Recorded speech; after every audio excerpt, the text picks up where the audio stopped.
This is Glass City Humanist, a show about humanism, humanist values, by a humanist.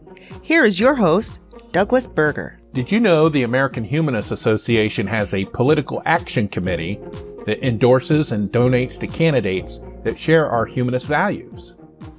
We talked to the PAC manager, Ron Millar, and find out how the Center for Freethought Equality works and how it can help us oppose white Christian nationalists. Glass City Humanist is an outreach project of the secular humanists of Western Lake Erie, building community through compassion and reason for a better tomorrow.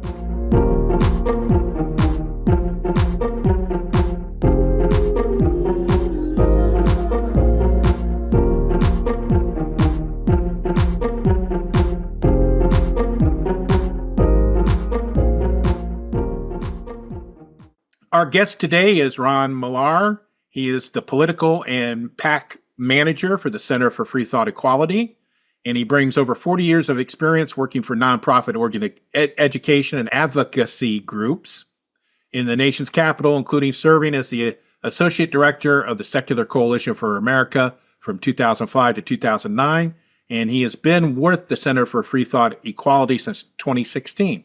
Thank you for joining us today, Ron. Thank you very much for having me. Appreciate it. I'd like to start off when I talk to leaders in the free thought movement, people that are, get paid for a living for doing this job. I'd like to start off by getting your origin story. How did you come to free thought, and why did you decide to work for the Center for Freethought Equality? Well, I grew up in a fundamentalist church in Western Pennsylvania. Got disillusioned with that fairly early on, and I went to college in my hometown. So, I still had connections with folks, but, I had long left believing in God, or at least their version of God at that time. And so then I moved down to DC in 1982, worked on a Ralph Nader magazine for an internship, and then just sort of explored things. Quickly came to realize, that I'm an atheist and have embraced that ever since.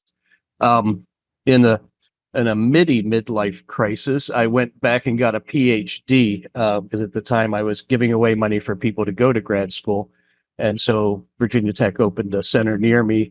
So I went, got my PhD, left the job that I was at, and when I got out of that, when I finished the PhD, I saw an ad for the director of the Secular Coalition for America, the atheist group. But I was like, wow, I've done a lot of, left-wing political stuff. But it was the first time I'd seen an advocacy group for the atheist and humanist communities. And so, I've got to check this out. So I applied. I interviewed with folks, and I said, now I don't want to be the executive director. I said, I don't want to be the face of atheism and humanism. But I think once you hire somebody, you're going to need somebody to do, all the background work, the logistics, the administration, the research. And so I came on board. They hired Lori Littman Brown as the executive director, and it was a great choice. And then I came on board as her assistant. I think I worked for like $1,000 a month for a couple months until we raised enough money to give me a salary. And then the Secular Coalition continued to grow. So I was with them for several years. And then in 2016, Roy Speckart called me up because he had formed this political action committee that's tied to the American Humanist Association through the Center for Freethought Equality, which is the Center for Freethought Equality is the advocacy arm of the American Humanist Association. So for IRS purposes, there's the C3 education group, and then there's the C4 advocacy group. And the major difference is for the C3, the American Humanist Association, when you make your contribution, you can deduct it on your taxes. For the C4s, the Center for Freethought Equality and like groups, they're still nonprofits, but they're not tax deductible. So that's the key difference between the C3s and the C4s. And also, with a C4, we could have a political action committee, which is my focus. So the Center for Freethought Equality has a PAC. So that's what I manage. And so I joined that in 2016 and have been there ever since. Yeah, and listeners should know, unlike some religious people, some churches, we actually follow the IRS code and make sure everything is separated and don't commingle and C4s, they do the political stuff, C3s does the charity work. Exactly. Right. Now, well, you explain what the Center for Freethought Equality is it's like a foundation or something like similar.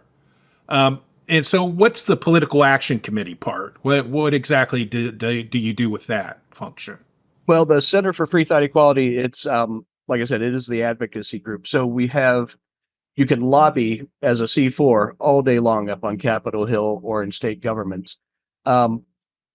And then the other side is you could do independent expenditures and have an affiliated political action committee. So our PAC is registered with the Federal Election Commission, like all PACs are, and we can give money directly to candidates who we endorse. And so we're distributing atheist and humanist funds to atheist and humanist candidates and allied candidates. The key is just to make sure that they understand that we are a constituency, and also it's to encourage members of our community to run for office because there's still a lingering bias against atheists and humanists. It's not the taboo it once was to be an elected official and an atheist, but the bias is still there. One way to get rid of that bias is to have respected leaders who people know and say, oh, that doesn't fit my preconceived notion of what an atheist is. And so, we're working to bring down that barrier. Yeah, and you were talking about the donations to the PAC. Those get recorded with the Federal Election Commission, correct? Exactly. We file with the FEC every donation we take in and every expense that we make. It's all tracked by the Federal Election Commission. And it's all public information. Exactly. Yeah, unlike some of our religious opponents, yes, it's all public information. Right. You can have super PACs. You can have these groups that do independent expenditures that do it, without verification of who's making the donations or even where the money is really going. But no, we're above board, and we're obviously a tiny little political action committee. So, but we get recognized, and so we're doing some good work. And I happened to check out your annual report, which is available on the AHA website. And I noted it said that the PAC endorsed 20 candidates in 2023, and 12 had been endorsed in prior elections. And of those 32 endorsed candidates, 25 were members of the humanist and atheist community. How does the PAC go about deciding what candidate to endorse? What's the process? Sure. What I do is, every cycle I send out candidate questionnaires with a little cover letter talking about who we are and what we hope to do and some background material on our community and what it is to run as an atheist and humanist. We have a little guide for atheist and humanist candidates that we include. So it really is a big fishing expedition. I just send out to candidates who are running for Congress and also at the state level. So that's almost 8,000 seats that are out there. And then I wait to see who responds back to me.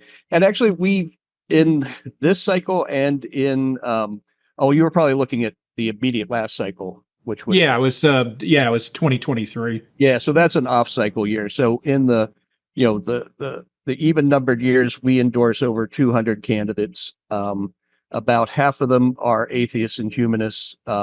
So in the off years, obviously, there's fewer seats up, so we don't endorse quite as many candidates. But in those even years, when people are running for president and running for Congress and running for state legislature, we endorse quite a few candidates.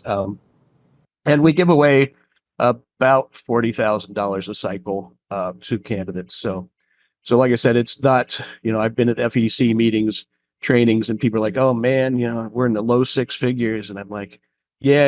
I hear your problems. We're working to get to that level. But no, we're getting noticed. And just for some background, when I was working at the Secular Coalition for America, we had a little contest, and we wanted to find out who was the highest elected official in the country. And this is in 2007. And we had no idea what we would get back. We went out to people and say, recommend, who do you think is the highest elected official who identifies with our community? And we thought, well, maybe we'll get a dog catcher or something like that, something. But it turned out Pete Stark was recommended. Lori Littman Brown and I talked to him and his staff, and he agreed to make an announcement that he indeed did not believe in a higher power, and he was the first member of Congress ever to identify with our community. And 10 years later, in my sending out candidate questionnaires, I got another bite in Congress, and that was Jared Huffman from the 2nd Congressional District in California.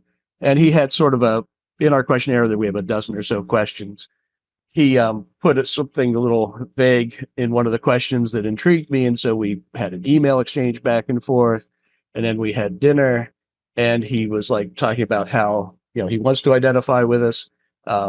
He had people he needed to talk to first, family members, colleagues, constituents. He had a great plan, and we helped him work through that. And then, he made the announcement that he was a humanist and agnostic. So it took us 10 years to get the second person. We still don't have a third. We're working on that in Congress, but Jared Huffman's been doing great work. So again, it's all about fishing, just sending out, letting people know that we're there, having them send back our candidate questionnaires, and then contacting them and making sure that they're comfortable identifying us. Because, sometimes I hear people say, oh, don't post me on your website yet because I haven't told my great Aunt Martha that I'm an atheist. And so, many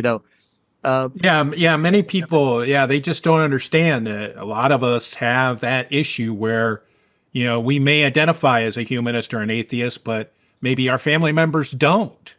Exactly. And we don't want them to find out in the newspaper.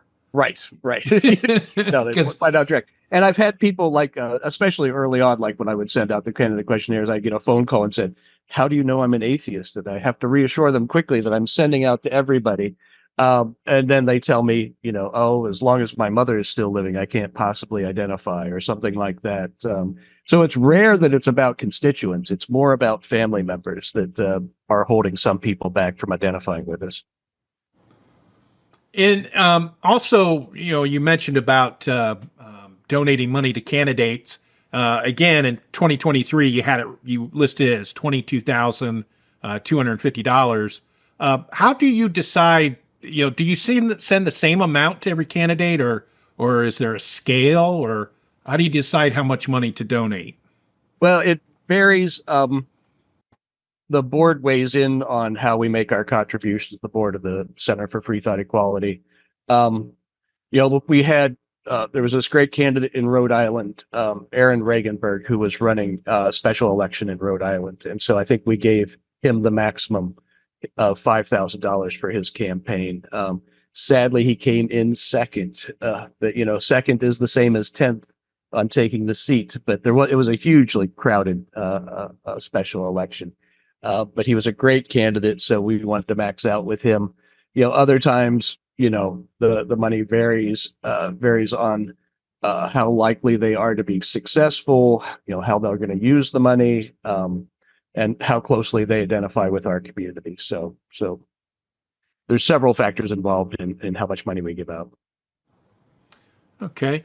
And you have identified 125, I think you said now 200 elected officials? No, we've endorsed this cycle, I think, over 200 candidates. Okay. But when I started in 2016, we knew of 5 state legislators who identified with us, and that's the entire country. So now we're up over 80 state legislators and 1 member of Congress who identify with us. We want to, that's been building over the years, but we need another 1,500 in those 2 spheres to get parity with our population, the percentage of our population. So we got a lot of work to do. There are over 500,000 local elected officials, and I just don't have the capacity to reach out to those folks.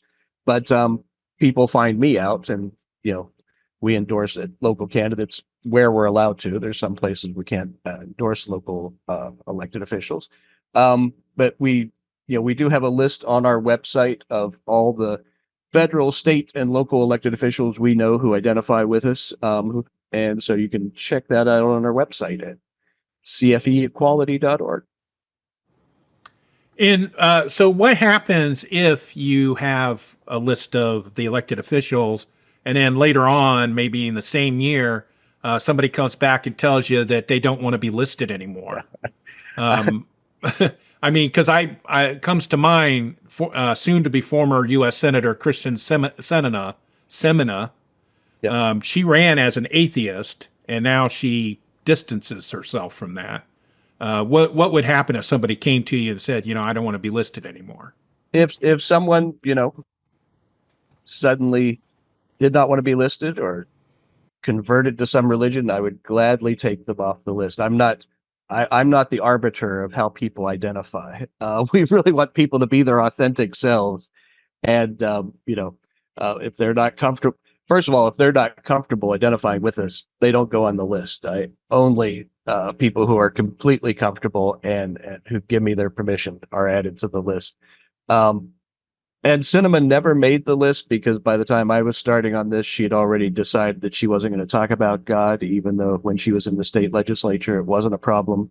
But when she went to Congress, and actually, I don't know if she would answer all our questions correctly, because we're a fairly progressive caucus, so we don't just talk about being an atheist or a humanist. We're also talking about several issues, and we want to make sure that people identify with the values that are associated with the Center for Freethought Equality and the American Humanist Association too. So you make that determination based on the total thing, values, and whether or not they identify. The party affiliation doesn't play into it, correct? No, I mean, we have endorsed from both parties, although because the society is so divided and politics are so divided at this point, you're not going to get many folks from one of the major parties because, one, they force out people who might identify with the atheist and humanist community. We did have a candidate in a state who identified with us and was primaried out this year and lost his seat because he identified with our community partially. Also, I think he might have been a little too progressive for his fellow party members in that state. So, yeah, it's not just being an atheist and humanist. You have to also have the values that the vast majority of atheists and humanists hold. For more information about the topics in this episode, including links used, please visit the episode page at glasscityhumanist.show.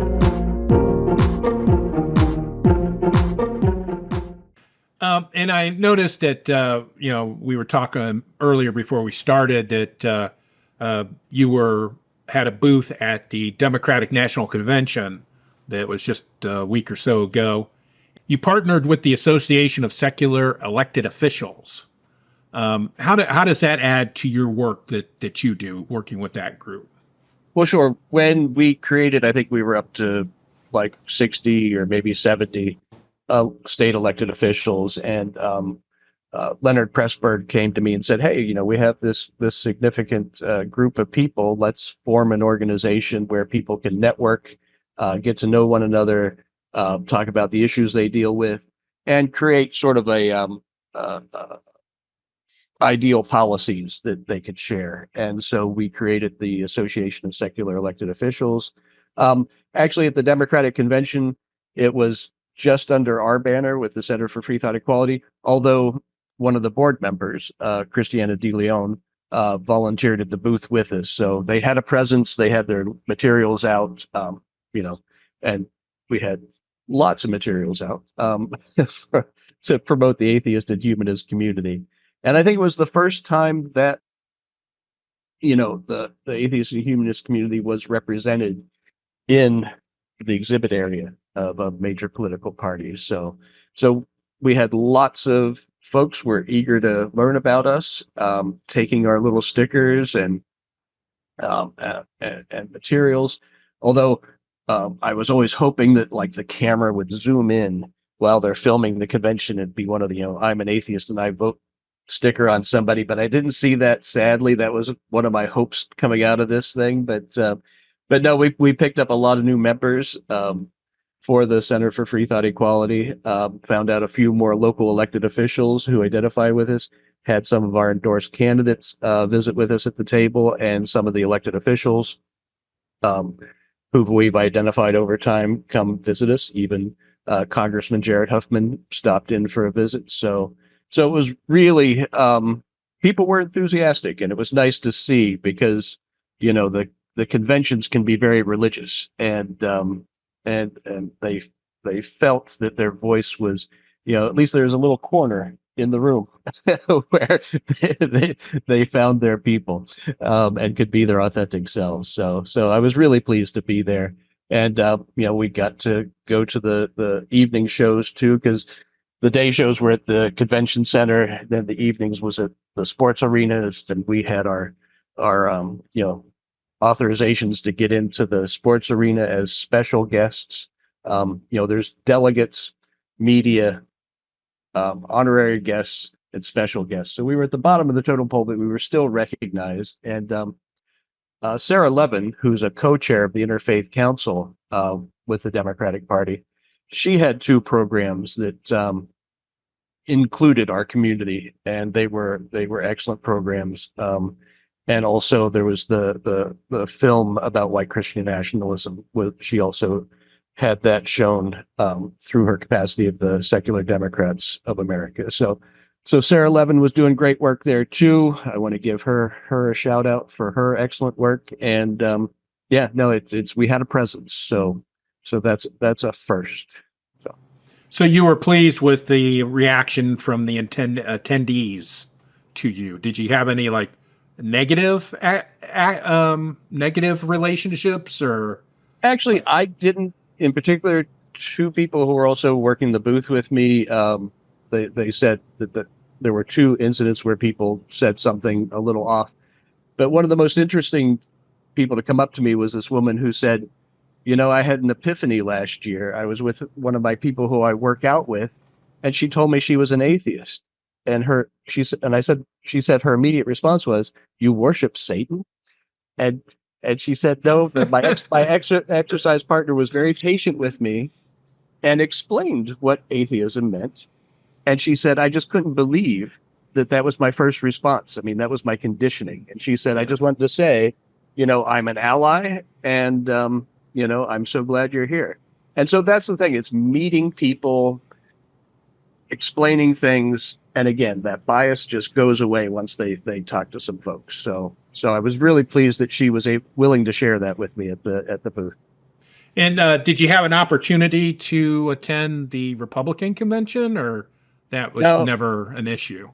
No, it's not an issue. Like I say, it's a little the divide in American politics. And there are Republican atheists. So I mean, if I know that they've gone in the past to the CPAC convention, and more power to them to make their presence felt. But it won't be a place that I'm going. And you said that you did gain some leads on some candidates that you hadn't known about before. Was it that they came up to you, or somebody told you about them? No, they came up to us.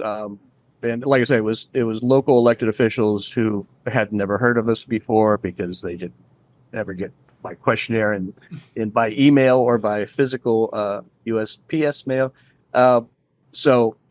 They were just happy to see that somebody represented them at the national level and wanted to be listed with the rest of our elected officials. Now, were you disappointed when Vice President Harris didn't specifically call out the non-religious community in her acceptance speech? I'm willing to let it go. I think Hillary Clinton mentioned this in an offhand way, which was really nice. But the first president to ever mention us, and it was in Obama's inaugural. He included us in 2008. So we've gotten some of that. Again, the point of being at the convention is to increase our visibility. Hopefully that will get all the way up and realize that we are constituents and that we need to be discussed. But I know they have a lot of ministers and preachers that are part of the party, but I'd like to see some more people from the Freethought community. Well, that's what's great about Sarah becoming a co-chair of the Interfaith Council.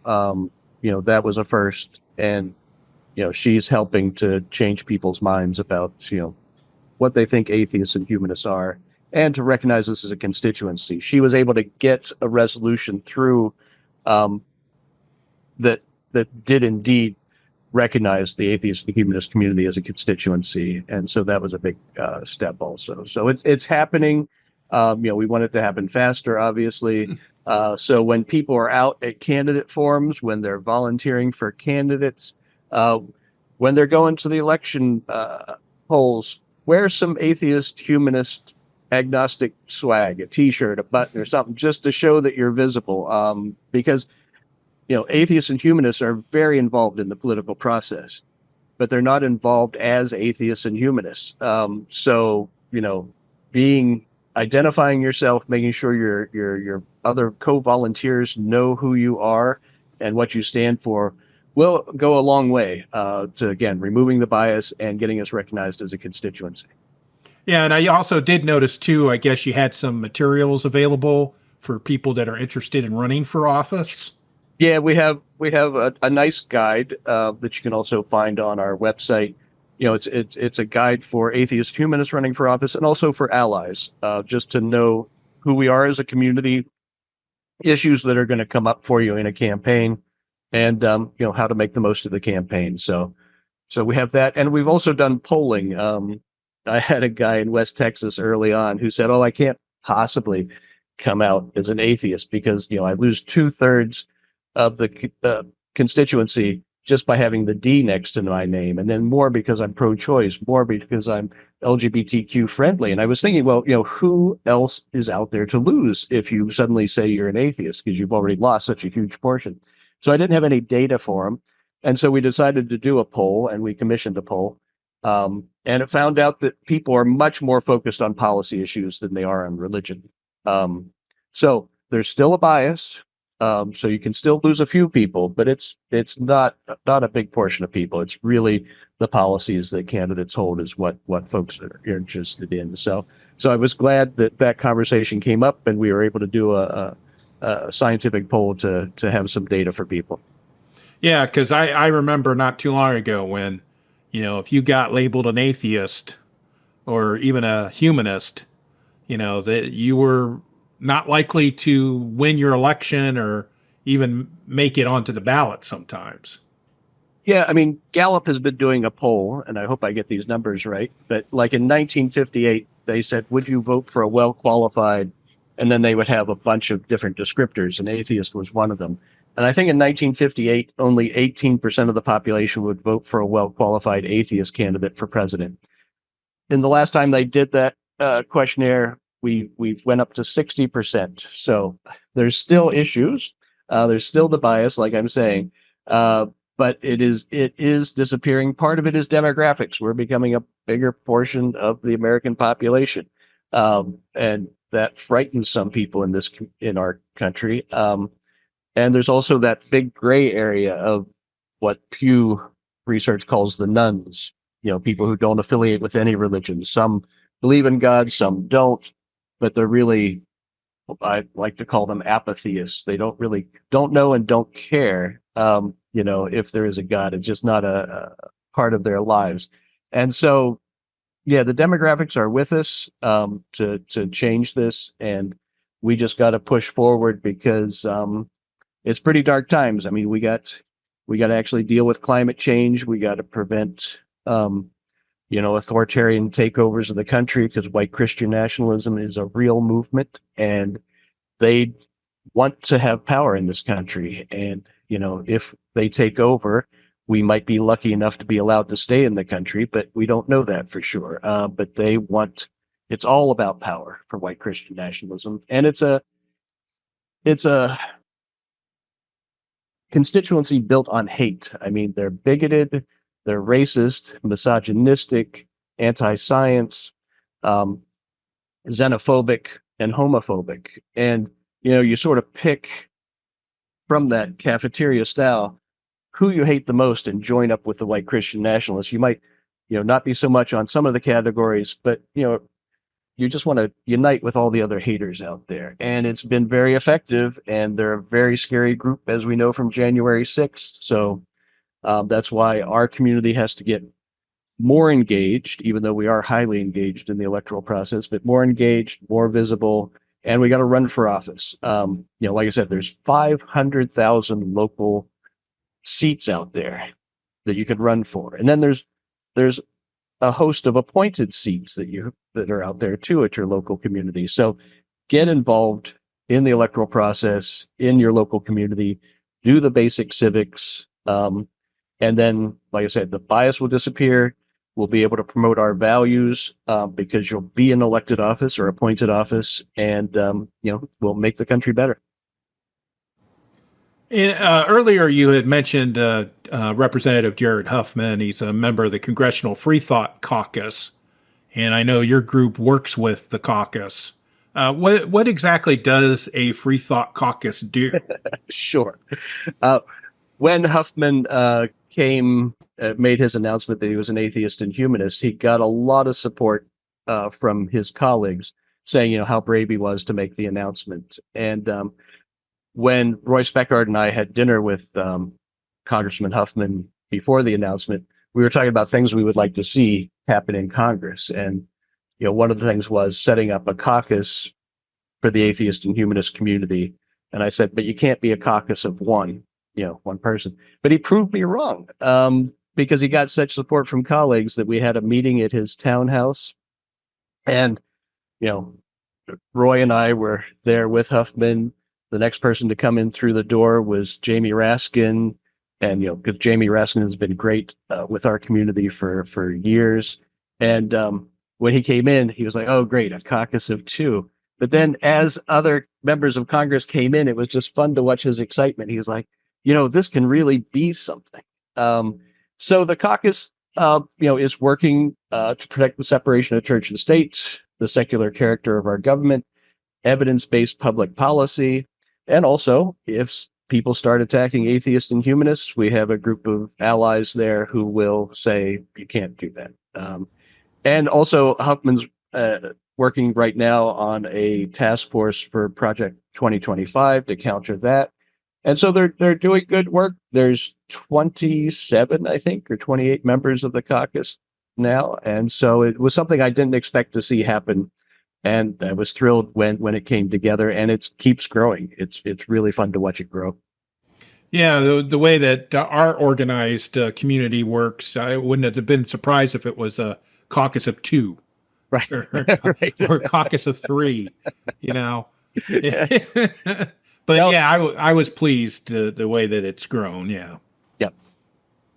No, people are excited about it, and and plus, Huffman and Raskin are such great leaders. I mean, they were at an event at the Democratic Convention, and they were just brilliant in talking about white Christian nationalism. And it's just exciting to see them work together. What's up for CFE this fall and beyond? Well, we've got all our candidates. We'll probably add a few more in the next several weeks, but essentially we have our cohort of 2024 endorsed candidates.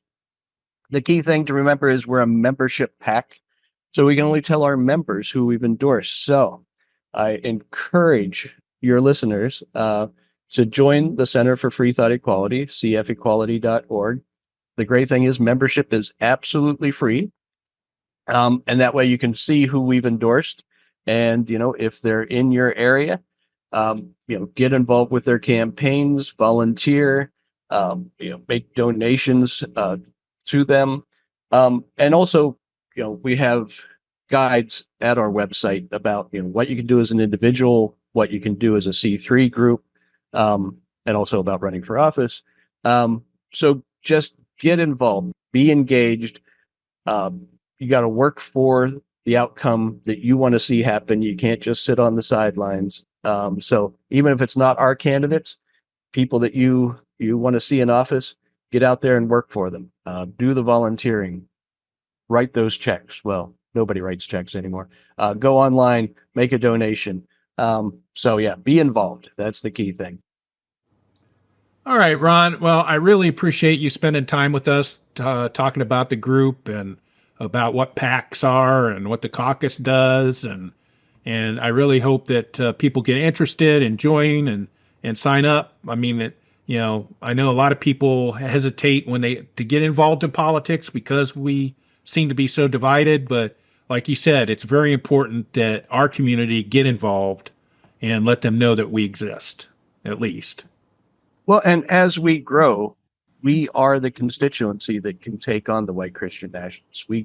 We are large enough to counter them. We don't have the money. Leonard Leo, who orchestrated the takeover of the Supreme Court, got one donation of $1.6 billion with a B, $1 billion contribution. And that's just one donation. So we have to counter it with numbers and with energy and with perspiration, and make things happen on the ground, because they've got us beat by far with the money. But we can counter them because, we have the numbers, and we just have to be active. We can't sit back. We are in such a dire time that we have to be active. So do it. All right. Thank you. Thank you again. I appreciate it. All right. Thank you very much for having me. I appreciate the opportunity. Thank you for listening. For more information about the topics in this episode, please visit the episode page at glasscityhumanist.show. Glass City Humanist is an outreach of the Secular Humanists of Western Lake Erie. Sholi can be reached at humanistswle.org. Glass City Humanist is hosted, written, and produced by Douglas Berger, and he's solely responsible for the content. Our theme music is Glass City Jam, composed using the Amplify Studio. See you next time.